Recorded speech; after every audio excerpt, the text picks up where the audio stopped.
سلام دوستان مهربان و خوش آمدید به نشر نوبتی برنامه خبری و تحلیل اخباری آزادی. امروز هفتم نوامبر است و نخست توجه کنید به نامگویی چندی از موضوعها. از اول محاکمه و جریمه و بعد اخراج از کشور، هزارها مهاجر تاجیک و ازبک در مرز قزاقستان با ازبکستان بند ماندند. چند وقت شد که ما در عذابیم، بگذار از روی نسب ما را جیغ زنند و خارجمان کنند. در دوشنبه در حضور خبرنگاران سفیر حکومت پیشین افغانستان نامه طالبان را پاره پاره کرد. تا آمدن یک نظام مشروع، هیچ نوع مشروعیت این گروه در نسل ما نداشته. و حکومت ولایت سوخت میگوید پرتابگاه اوران در شهر استقلال بی‌ضرر گردانیده شد، ولی ساکنان شکایت دارند که تا هنوز جبر آن را میکشند. هر کسی بیمار می شود میفهمیم که بیماری سرطان شده است. چند روز باز ازدحام بزرگ مهاجران کوری از تاجیکستان و ازبکستان در نزد بینای دادگاه در ولایت ترکستان جمع آمدند. مرزبانان اسناد مهاجران را که قاعده‌های بود و باش را در قزاقستان ویران کردند مصادره و پرونده آنها را به دادگاه فرستادند. ماموریت دادگاه میگوید در یک روز دست کم 150 پرونده وارد می شود و برای بررسی همه آنها فرصت نمی‌یابند. تفصیلات در گزارش همکارم زرنگزی نوروزشاه. یک هفته به این طرف صدها مهاجر کوری از تاجیکستان و ازبکستان در نزد بینای دادگاه مأموری ناحیه سریاغاچ قزاقستان سرگردانند. در اینجا مرافعه دادگاهی مهاجران برگزار می شود که بعد کار در مناطق مختلف قزاقستان می خواهند به وطن برگردند و یا آنهایی که با اتهام اقامت غیر قانونی بازداشت شدند. سریاغاچ ناحیه نزدیکترین به ازبکستان است که در جنوب قزاقستان واقع بوده. در آن گذرگاه مرزی راه ابریشم قزاقستان و ازبکستان جایگیر است. تقریبا همه در نوبت بوده ها شهروندان ازبکستان و تاجیکستان هستند که برای کار به قزاقستان آمدند. برخی از آنها برای 3 ماه ثبت نام شدند اما 5-6 ماه کار کردند. بعضی دیگر عموما ثبت نام نداشتند. اکثر آنها در تن لباس‌های تنوک دارند. برخی از مهاجران شب را در کوچه روز می‌کنند و در همانجا خوراک می‌خورند.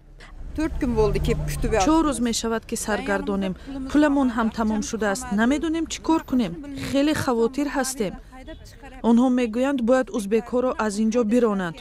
چی ما مگر انسان نیستیم؟ چرا آنها ما را چنین عذاب میدهند؟ راههای خارج کردن زیاد است. اینجا آدمان بسیار بودند. اگر ما را دپارت کنند خرسند میشویم. بگذار در شناسنامه‌هایمان تستر مهر زده و ما را خارج کنند. Deport olib ketmoqchiman. Kelganimga 6 kun bo'ldi. Pulimiz yo'q, boshqamiz yo'q, yeganga nonimiz yo'q. 6 روز باز در این جاییم.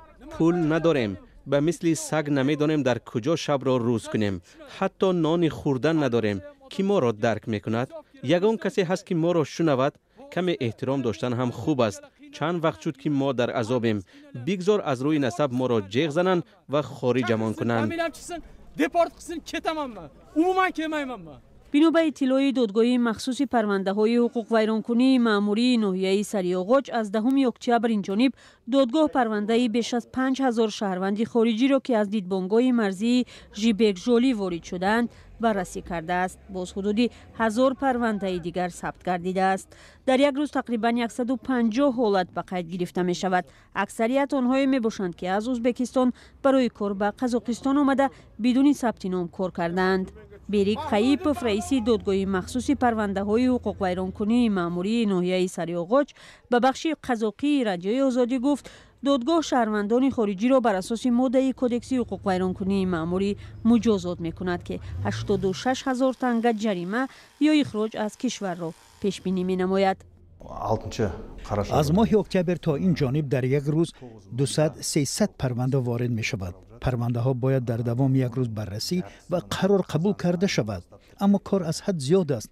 برای به قید گرفتن آنها دستمون نمی رسد. حالا تقریبا 800 پرونده انتظار ثبت نام هستند. در بین آنها زنان و کودکان نابالغ نیز هستند. افزایش پرونده های مأموری در دادگاه به مرز ربط داده می شود. در پاسگاه مرزی قزاقستان و ازبکستان نوبت پایی طولانی مهاجران کوری بازداشت شده به میان آمده است. اکثریت برای گذشتن از مرز با ماشین در نوبت ایستادند.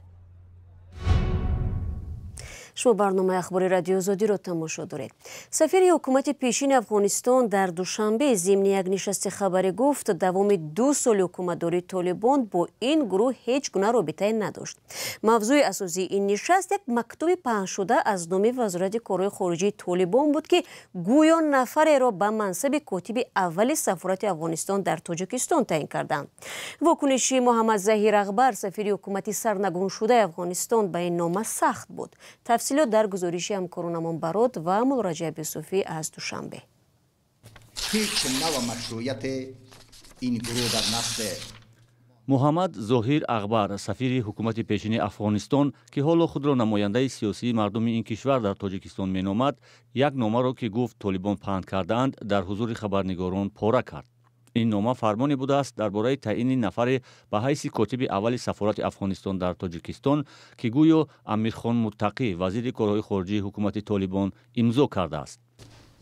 مکتوبی که به اصطلاح از طریق طالب‌ها در رسانه‌ها سرازیر شده در نزد ما موجود است. احترام به کلمه مقدس هم که در بالای هم تذکر رفته است.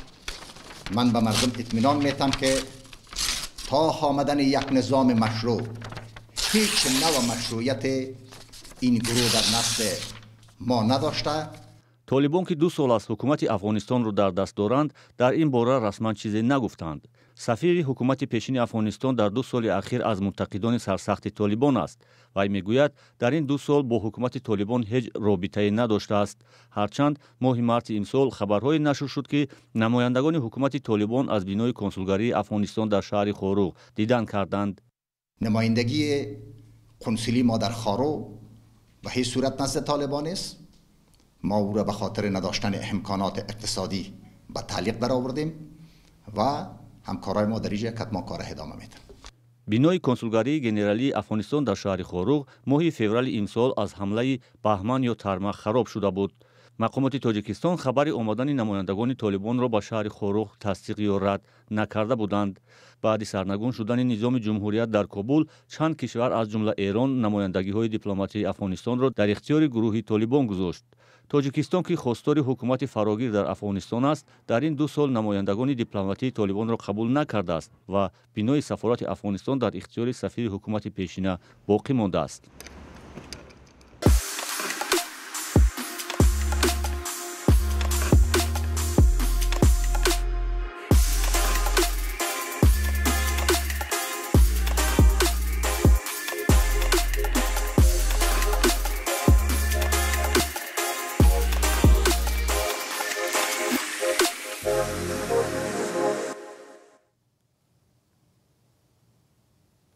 برنامه را ادامه میدیم. ماه گذشته شرکت روسیایی روساتوم خبر داد که قبرستان اوران در شهر استقلال تابوشهر سابق را کلاً روی پوش کرده بی‌ضرر گردانیدند. در مراسم انجام آن کار نماینده این شرکت، رئیس ولایت سوخت و وزیر صنعت و تکنولوژی‌های نو نیز اشتراک نموده بودند. ولی ساکنان میگویند هنوز کلاً بی‌ضرر شدن هوا و اقلیم زیستشان را حس نمی‌کنند. فرزان محمدی با چندی از ساکنان صحبت کرد و این گزارش را فرستاد که همراه می‌بینیم. شهر استقلال یا تابوشهر سابق، قبرستان اوران تاجیکستان در همین جاست. میراث بازمانده از شوروی که ساکنان میگویند تا هنوز جبرش را میکشند. این آباد اشورا و یکی از آنهاست. میگوید هوای نامساعد در این شهر راه گشتن را دشوار و دردها را بیشتر میکند. تمام погода меняется, уже начинается голова болеть. وقتی تومان پیدا می شود الکای سرمان درد می کند. به فکرم همون وقت رادیاسیون بالا می شود. من همین خیلی حس می کنم. دیگر ها را نمی دونم. سرم سخت درد می کند و فشارم بلند می شود. اون نوبت به طبیب هم رفتم و چنین تشخیص نشان داد. Голова болит сильно, давление поднимается некоторый раз. ویرا کلاشنیکووا سالهای دراز در شهر استقلال زیسته است. پیشتر آموزگار بود، حالا فراش یک کارخانه دولتی است. تاریخ شهر را قدم به قدم به یاد دارد. از جمله طرز محافظت مردم از اوران خفته را. Раньше поливалки ходили, 3 раза поливали летом. пештар опошҳо мегаштанд ва дар як рӯз 3 маротиба кӯчаҳоро опошӣ мекарданд. ҳама ҷо тару тоза мешуд. ҳоло дар шаҳр мегардӣ, боду ҳаво хуб нест. барои ҳамин дар баъзеҳо дарди дил, дарди пой, фишорбаландии гипертонист мегардад. аксарият дар синну соли ҷавон мемиранд. Молодыми умирают все. дар ҳудуди он 50 миллион тонна партовҳои радиоактивро ба истилоҳ гур карданд. қабри қурбониёни корхонаҳои тавлиди уран низ дар ҳамин шаҳр аст. ширкати Росатоми Русия моҳи октябри имсол бар асоси як тарҳи байнидавлатӣ партовҳои радиоактивиро дар шаҳри Истиқлол ба зарфҳои оҳану бетонӣ ҷой дода, пасмондаҳоро рӯйпӯш кардааст. ба иддаои масъулони ширкат, вазъи радиатсионӣ то ҳадди поинтарин ва тибқи меъёрҳои байналмилалӣ коҳиш дода шуд. мо бо дақиқият ва масъулияти том ба масъулони баландпоии кишвари бародари Тоҷикистон гуфта метавонем ки кор 100% иҷро шудааст. минтақа аз нигоҳи экологӣ безарар гардонида шуд. чуне ки имрӯз дар суҳбати раиси вилоят ва вазир қайд гардид, ҳамаи ин кор барои мардум ва ҳифзи саломатии аҳолии вилояти Суғд татбиқ гардид.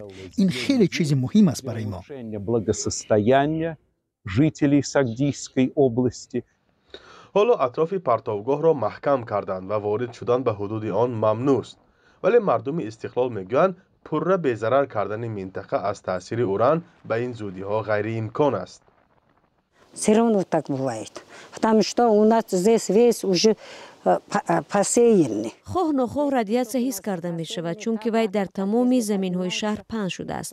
вақте радиатсия баланд мешавад, дасту поямон дард мекунад. ҳар вақт меҳмонон биёянд ҳам дарҳол сардардӣ ва беҳолиро ҳис мекунанд. Другие тоже приходят, все равно будет болеть они. ба иттилои расмӣ дар шаҳри Истиқлол тақрибан 30 мубталои саратон сабт шуда пайи табобат ҳастанд. Ну, рак, вот у меня старший сын, вот его дом, он здесь жил.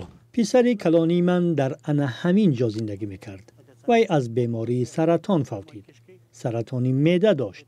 بعد از 2 سال پیدا شدن این بیماری فوتید. از تأثیر اوران یا از تقدیر فوتید من نمیدانم. لیکن بسیاری آدمان اینجا از سرطان میفوتند.